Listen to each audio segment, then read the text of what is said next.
Hi everyone, thank you so much for joining me. For this week's reading, I will be working with the Rider-Waite Tarot. As always, these are general readings, so the messages may or may not resonate with you. Having said that, let's get into the readings.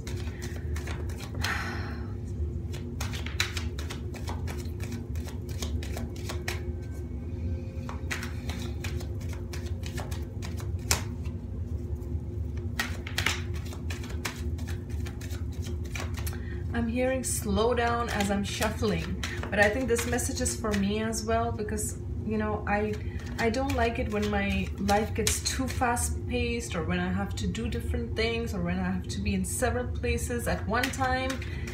It's just like too much. So let's see. Okay, we have one card.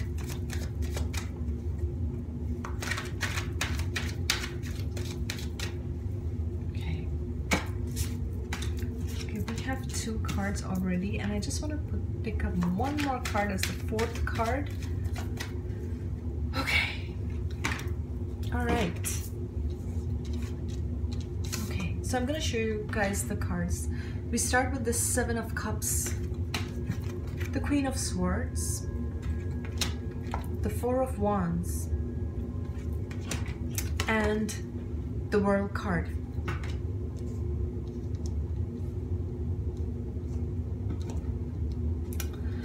Okay, for many of you, okay, you guys have been confused. You guys have been confused about which path you want to take. You're not sure.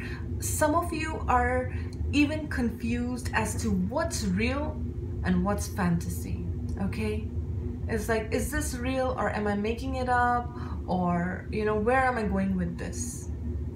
And some of you are visualizing things, or you know, you're like receiving messages through your visions, or you know, when you're daydreaming, or when you're dreaming as well.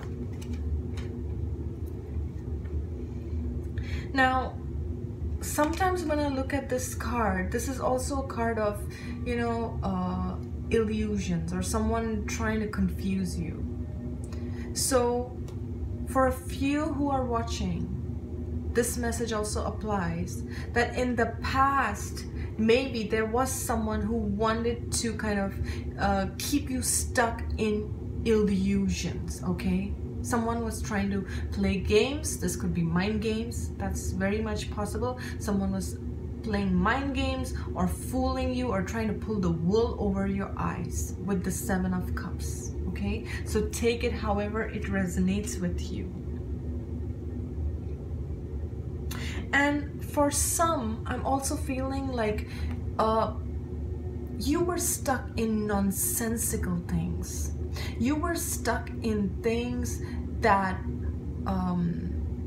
hold no value. And when I say that, I mean everything in life holds value, but sometimes it's like a waste of time. Okay, there are certain things that you know for sure they're not productive, they're not going anywhere.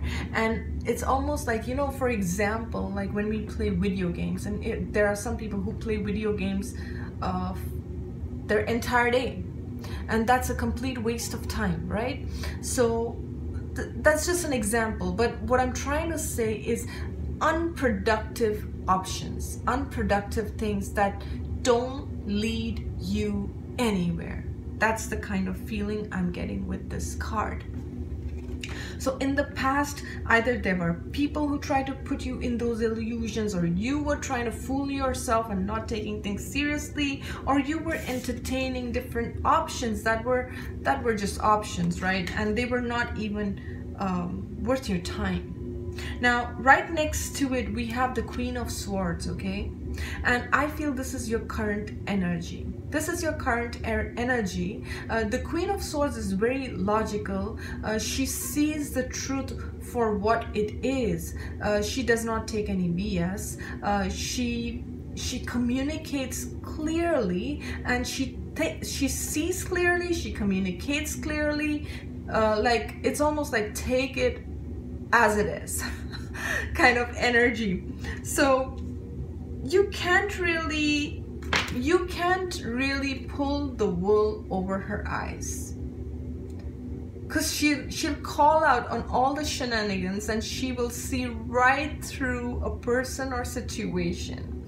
So since she's backing, you know, when I've seen these cards, she's backing the Seven of Cups like this. So what I'm getting is you're sifting through your life.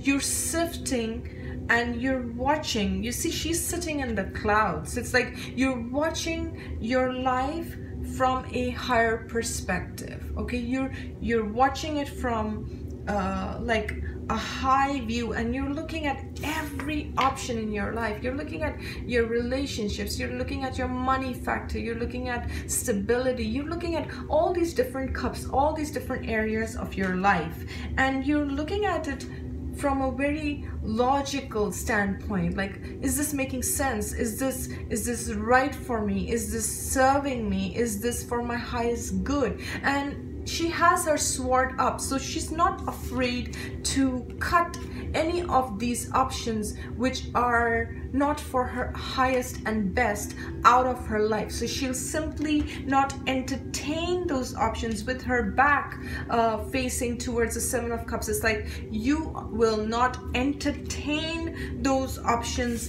that are just illusions. Because right next to the Queen of Swords, she has the Four of Wands. So you want stability, you want structure. This, when I look at this, I also see it as 11-11. You are awakening, okay? You are awakening to a higher understanding of things. You want balance, you want relationships that are equal, that are fulfilling, that are balanced, and that come from a good space, okay? Because with the Queen of Swords here, you do recognize it. With the Queen of Swords, you are seeing the truth for what it is. You're not fooling yourself. You are not buying into any of these illusions, and you want stability, you want structure, you want happiness, you want all the good things. With the yellows here, it's like sunshine, you know. You want illumination, you want experiences that brighten your day, that make you feel positive, that make you feel uplifted. So you want to put your energies into situations that are balanced, that uplift you, that bring you, look at all these flowers or fruits that are hanging. You want things that bring you blessings, not drain your energy. So you're very mindful of how you choose your time and how you choose your energy, and what options are you going to choose. And right next to the Four of Wands, you have the World, which is a major arcana, okay? And I want to say that, you know, the major arcana holds 4 fixed signs: the Leo, Taurus, Aquarius, and we have Scorpio. So you could be one of these signs, and if you are one of these signs, then this message holds more emphasis on you. I'm a Leo rising, so sometimes, you know, I'm an air sign, but I'm a Leo rising, and I do feel a lot of Leo energy in myself. So this reading is definitely making sense in my life as well. So I do feel with this card, it's like, you know, it's like completing cycles. You're completing cycle. There's a higher understanding. There could be endings and new beginnings in your life, and it's all part of the cycle. And I'm getting that it's necessary, and there were certain cycles that you had to close out, okay? Because of the way she's backing this card, it's almost like those were necessary. Those were absolutely necessary for her to close out in order to find her stability, in order to find her balance, and in order to move into the next cycle of her life, okay? And if you're resonating with this reading so far, for some who are resonating with this reading, I feel like if this is related to your work, you are very clear about your direction. There's a lot of things that you can do over the net, through the internet, connecting with people, bringing your business forward, connecting with a lot of different people, or, you know, those that are aligned with your work. And you're going to bring in a lot of business. I felt the need to say that, especially for those who are watching this from a business angle. you know, you're very clear. If there was confusion in the past with regards to your work, you're very clear about how you're going to go about. You're going to find exactly the people that you want to connect with. You will have stability, you will have abundance, you will have new beginnings, and it will be completely different than everything that was in the past. Okay, I just felt the need to talk about this, so I'm bringing it forward. But I feel a lot of balance and energy, and like I said, you know, the message that I got initially was to slow down, you know. So what it is it's almost like things are falling into place. It's coming together beautifully, and it's happening at the right time for you. All right, so I hope you guys have enjoyed this reading, and I just want to make sure it's not too long and I can upload it. Anyways, guys, thank you so much as always for watching and for subscribing, and you guys have a great week. I will see you soon.